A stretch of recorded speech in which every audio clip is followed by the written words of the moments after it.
दोस्तों, क्या आपके साथ कभी ऐसा हुआ है कि आपने अपने सेटअप का इंतजार करके और परफेक्ट एनालिसिस करने के बाद कोई ट्रेड लिया हो, फिर मार्केट आपका स्टॉप लॉस हिट करता है, उसके बाद मार्केट आपकी डायरेक्शन में चलता है। स्टॉप लॉस हिट हुआ, इसमें कोई प्रॉब्लम नहीं, लेकिन स्टॉप लॉस हिट करने के बाद मार्केट जब आपकी डायरेक्शन में जाता है तब बहुत ज्यादा बुरा लगता है। अगर आपके साथ भी बार बार ऐसा होता है तो ये वीडियो स्पेशली आपके लिए है। देखिए, स्मार्ट मनी और बिग प्लेयर्स जिनके पास बहुत ज्यादा अमाउंट होता है, वे लोग कई बार जानबूझकर रिटेलर ट्रेडर्स का स्टॉप लॉस हिट करवाते हैं, लेकिन उनको हम रोक नहीं सकते। हमारे कंट्रोल में जो होगा उसी को हम सही करने की कोशिश करेंगे। आज मैं आपको कुछ ऐसे पॉइंट्स बताऊंगा जिसकी हेल्प से आपका स्टॉप लॉस बहुत ही कम बार हिट हो। दोस्तों, मैं कोई जादू टिप्स के बारे में नहीं बताऊंगा कि आपका स्टॉप लॉस कभी हिट ही ना हो। हम कुछ कॉमन मिस्टेक्स देखेंगे जो हर एक बिगनर ट्रेडर करता है। First mistake, trade with only candlestick pattern. दोस्तों, जब आप कैंडलस्टिक पैटर्न सिखाते हैं तब आपने सुना होगा कि हैमर बनने के बाद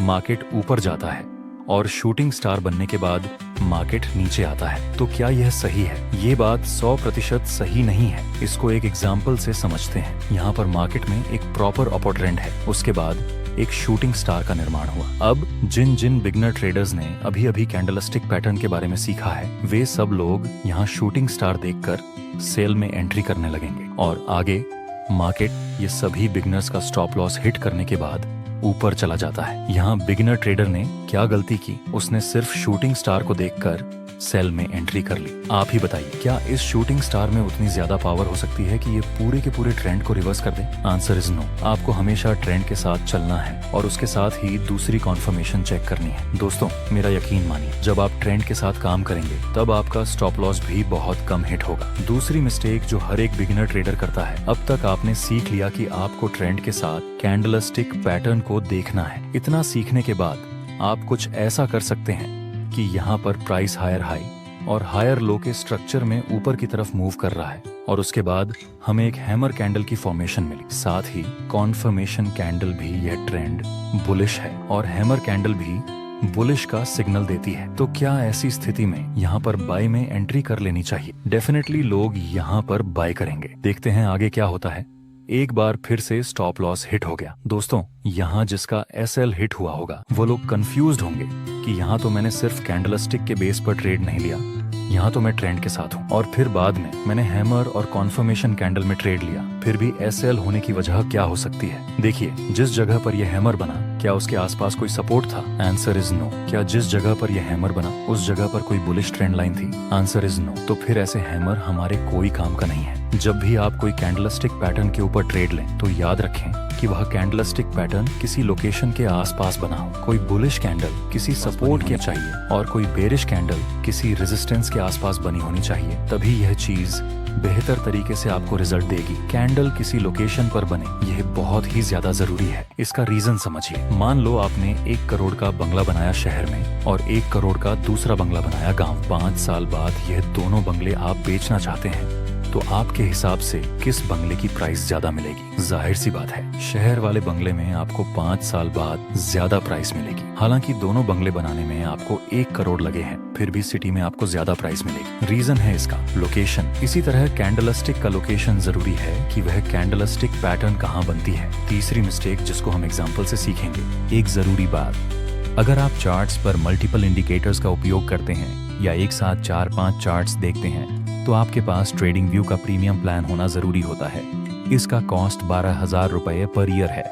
अगर आप ट्रेडिंग व्यू का सब्सक्रिप्शन नीचे आ चुका है और नीचे ये सपोर्ट भी है, यहाँ प्राइस ये सपोर्ट से 3 बार ऊपर भी जा चुका है, मतलब इस वक्त ये एक साइडवे मार्केट है। साइडवे मार्केट में हम ट्रेड नहीं कर सकते। हम वेट करेंगे कि या तो मार्केट इस रेजिस्टेंस को ब्रेक कर जाए या फिर यह सपोर्ट ब्रेक हो जाए। नेक्स्ट हम देखें तो प्राइस ने इस रेजिस्टेंस को ब्रेक कर दिया, लेकिन अभी हम इसमें एंट्री नहीं कर सकते। हम रिटेस्ट का वेट करेंगे। नेक्स्ट प्राइस रिटेस्ट के लिए भी आता है और बाद में एक हैमर और कंफर्मेशन कैंडल का निर्माण हुआ। अब हमें बाय में एंट्री कर लेनी चाहिए। नेक्स्ट हम देखें तो प्राइस ऊपर तो गया, लेकिन प्रॉफिट टारगेट हिट होने से पहले ही स्टॉप लॉस हिट हो गया। और उसके बाद क्या हुआ?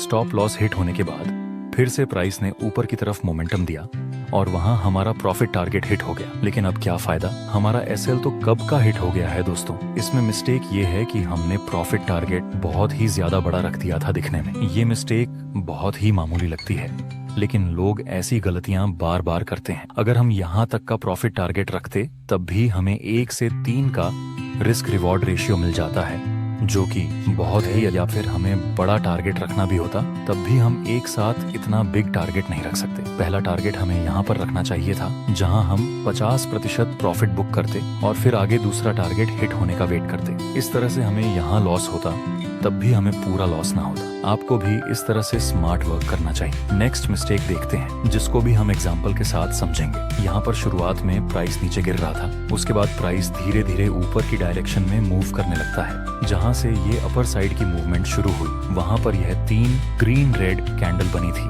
तो ये ग्रीन कैंडल के पहले वाली कैंडल के हाई और लो को कनेक्ट करके हम एक डिमांड जोन बना सकते हैं। नेक्स्ट हम वेट करेंगे कि प्राइस फिर से इस डिमांड जोन के आसपास आए, तब हम बाय में एंट्री करेंगे। आगे हम देखिए तो प्राइस धीरे धीरे इस डिमांड जोन के पास आता है और हैमर एंड कंफर्मेशन कैंडल का निर्माण हो चुका है। अब यहाँ पर हम बाय में एंट्री कर सकते हैं प्रॉफिट टारगेट के लिए। ये रेजिस्टेंस बेस्ड है जहाँ पर मार्केट ने पहले 3 बार रिएक्ट किया था और आगे दूसरी ही एक रेड कैंडल बनती है जिसकी विक से हमारा स्टॉप लॉस हिट हो गया है और इसके बाद हमारा प्रॉफिट टारगेट हिट हुआ। दोस्तों, यहाँ हमारी मिस्टेक ये थी कि हमने बहुत ही स्मॉल और टाइट एसएल रखा था। मैं बार बार बोलता हूँ, हमें कैंडल के लो से थोड़ा नीचे एसएल रखना चाहिए और ऐसा भी मत करना कि आप बहुत ही ज्यादा बड़ा एसएल रख डालो, बट एटलीस्ट टाइट एसएल तो नहीं होना चाहिए। नेक्स्ट हम देखें तो फिर से इसी डिमांड जोन के पास एक हैमर और कंफर्मेशन कैंडल का निर्माण हुआ। हम दूसरी बार बाय में एंट्री करेंगे। इस बार हम टाइट स्टॉप लॉस नहीं रखेंगे, हैमर के लो से थोड़ा नीचे स्टॉप लॉस रखेंगे और पहला प्रॉफिट टारगेट हम इस रेजिस्टेंस पर रखेंगे जहां पर हम 50% प्रॉफिट बुक कर लेंगे और बाकी के प्रॉफिट टारगेट को हम ट्रेल करेंगे। नेक्स्ट मिस्टेक है कि ट्रेड